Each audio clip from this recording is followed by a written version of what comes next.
Section 3, Heirs of Faith.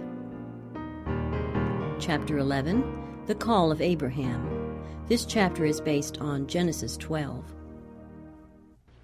After the dispersion from Babel, idolatry again became well-nigh universal, and the Lord finally left the hardened transgressors to follow their evil ways, while he chose Abraham of the line of Shem and made him the keeper of his law for future generations. Abraham had grown up in the midst of superstition and heathenism.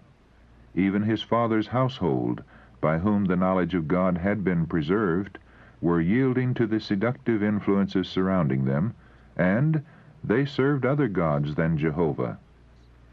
But the true faith was not to become extinct. God has ever preserved a remnant to serve him. Adam, Seth, Enoch, Methuselah, Noah, Shem, in unbroken line, had preserved from age to age the precious revealings of his will. The son of Terah became the inheritor of this holy trust. Idolatry invited him on every side, but in vain. Faithful among the faithless, uncorrupted by the prevailing apostasy, he steadfastly adhered to the worship of the one true God. The Lord is nigh unto all them that call upon him, to all that call upon him in truth. Psalm 145, verse 18.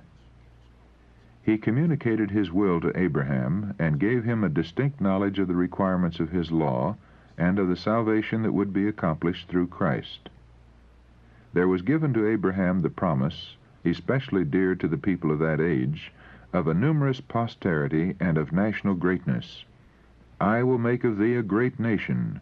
I will bless thee, and make thy name great, and thou shalt be a blessing. And to this was added the assurance, precious above every other to the inheritor of faith, that of his line the Redeemer of the world should come. In thee shall all families of the earth be blessed. Yet, as the first condition of fulfillment, there was to be a test of faith. A sacrifice was demanded. The message of God came to Abraham, Get thee out of thy country, and from thy kindred, and from thy father's house, unto a land that I will show thee. In order that God might qualify him for his great work as the keeper of the sacred oracles, Abraham must be separated from the associations of his early life. The influence of kindred and friends would interfere with the training which the Lord purposed to give his servant. Now that Abraham was, in a special sense, connected with heaven, he must dwell among strangers. His character must be peculiar, differing from all the world. He could not even explain his course of action so as to be understood by his friends. Spiritual things are spiritually discerned, and his motives and actions were not comprehended by his idolatrous kindred. By faith, Abraham, when he was called to go out into a place which he should after receive for an inheritance, obeyed. And he went out, not knowing whither he went. Hebrews chapter 11, verse 8.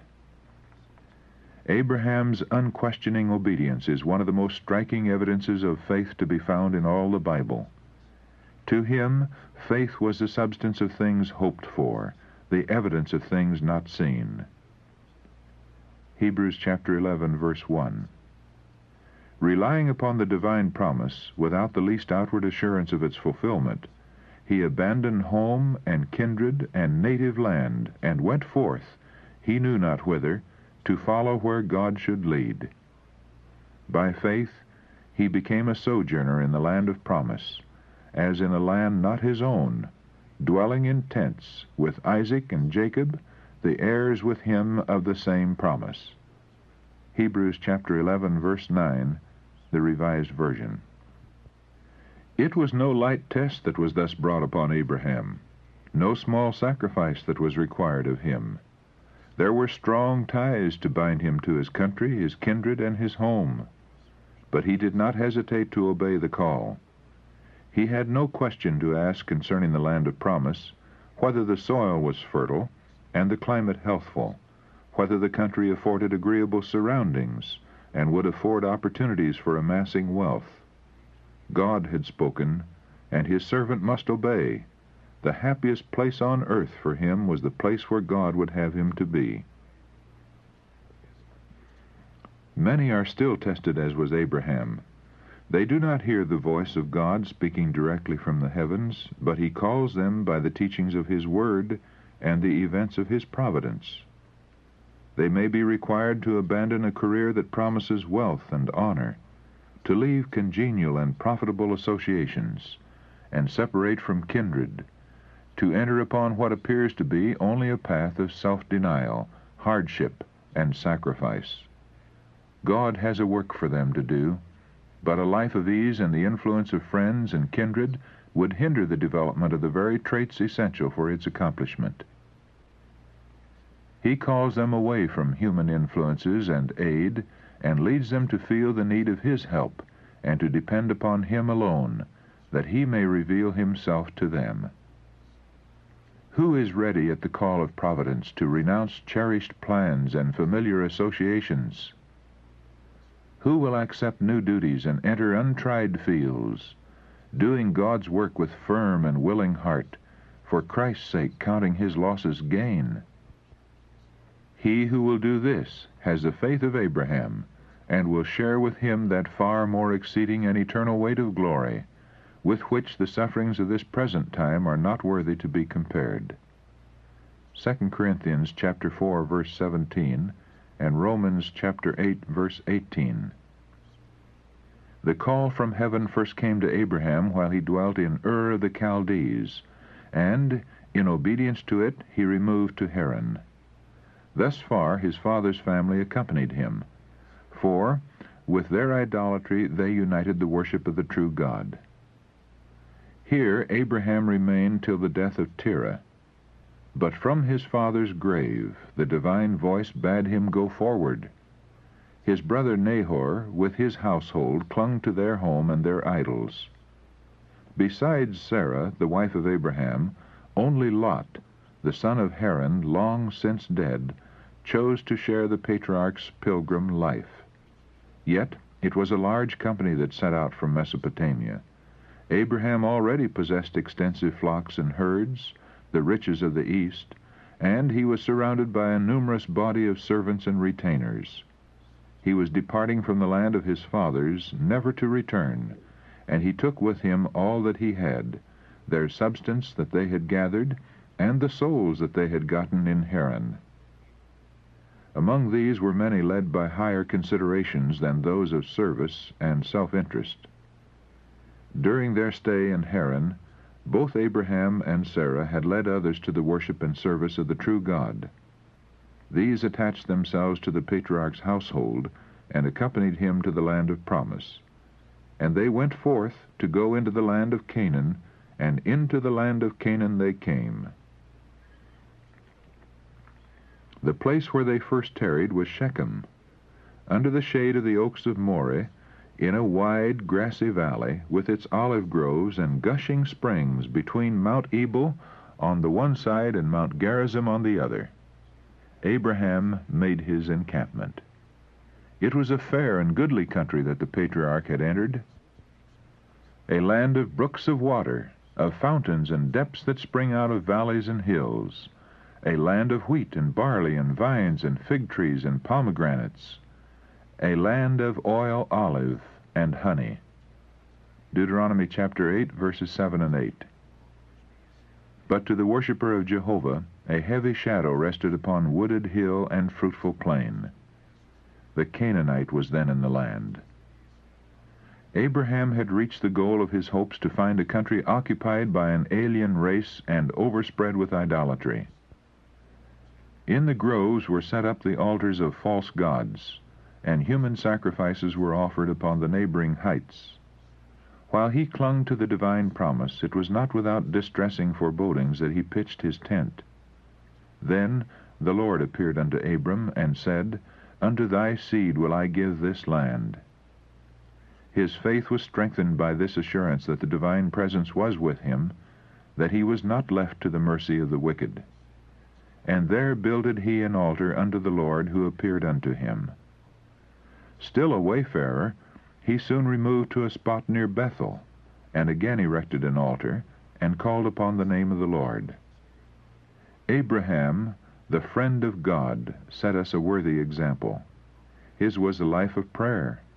Wherever he pitched his tent, close beside it was set up his altar, calling all within his encampment to the morning and evening sacrifice. When his tent was removed, the altar remained. In following years there were those among the roving Canaanites who received instruction from Abraham, and whenever one of these came to that altar, he knew who had been there before him, and when he had pitched his tent, he repaired the altar, and there worshipped the living God. Abraham continued to journey southward, and again his faith was tested. The heavens withheld their rain, the brooks ceased to flow in the valleys, and the grass withered on the plains. The flocks and herds found no pasture, and starvation threatened the whole encampment. Did not the patriarch now question the leadings of providence? Did he not look back with longing to the plenty of the Chaldean plains? All were eagerly watching to see what Abraham would do, as trouble after trouble came upon him. So long as his confidence appeared unshaken, they felt there was hope. They were assured that God was his friend, and that he was still guiding him. Abraham could not explain the leadings of providence. He had not realized his expectations, but he held fast the promise, "I will bless thee, and make thy name great, and thou shalt be a blessing." With earnest prayer he considered how to preserve the life of his people and his flocks, but he would not allow circumstances to shake his faith in God's word. To escape the famine he went down into Egypt. He did not forsake Canaan, or in his extremity turn back to the Chaldean land from which he came, where there was no scarcity of bread. But he sought a temporary refuge as near as possible to the land of promise, intending shortly to return where God had placed him. The Lord in his providence had brought this trial upon Abraham to teach him lessons of submission, patience, and faith, lessons that were to be placed on record for the benefit of all who should afterward be called to endure affliction. God leads his children by a way that they know not, but he does not forget or cast off those who put their trust in him. He permitted affliction to come upon Job, but he did not forsake him. He allowed the beloved John to be exiled to lonely Patmos, but the Son of God met him there, and his vision was filled with scenes of immortal glory. God permits trials to assail his people, that by their constancy and obedience they themselves may be spiritually enriched, and that their example may be a source of strength to others. "I know the thoughts that I think toward you, saith the Lord, thoughts of peace and not of evil." Jeremiah chapter 29, verse 11. The very trials that task our faith most severely and make it seem that God has forsaken us are to lead us closer to Christ, that we may lay all our burdens at his feet and experience the peace which he will give us in exchange. God has always tried his people in the furnace of affliction. It is in the heat of the furnace that the dross is separated from the true gold of the Christian character. Jesus watches the test. He knows what is needed to purify the precious metal, that it may reflect the radiance of his love. It is by close testing trials that God disciplines his servants. He sees that some have powers which may be used in the advancement of his work, and he puts these persons upon trial. In his providence he brings them into positions that test their character and reveal defects and weaknesses that have been hidden from their own knowledge. He gives them opportunity to correct these defects and to fit themselves for his service. He shows them their own weaknesses and teaches them to lean upon him, for he is their only help and safeguard. Thus his object is attained. They are educated, trained, and disciplined, prepared to fulfill the grand purpose for which their powers were given them. When God calls them to action, they are ready, and heavenly angels can unite with them in the work to be accomplished on the earth. During his stay in Egypt, Abraham gave evidence that he was not free from human weakness and imperfection. In concealing the fact that Sarah was his wife, he betrayed a distrust of the divine care, a lack of that lofty faith and courage so often and nobly exemplified in his life. Sarah was fair to look upon, and he doubted not that the dusky Egyptians would covet the beautiful stranger, and that in order to secure her they would not scruple to slay her husband. He reasoned that he was not guilty of falsehood in representing Sarah as his sister, for she was the daughter of his father, though not of his mother. But this concealment of the real relation between them was deception. No deviation from strict integrity can meet God's approval. Through Abraham's lack of faith, Sarah was placed in great peril. The king of Egypt, being informed of her beauty, caused her to be taken to his palace, intending to make her his wife. But the Lord in his great mercy protected Sarah by sending judgments upon the royal household.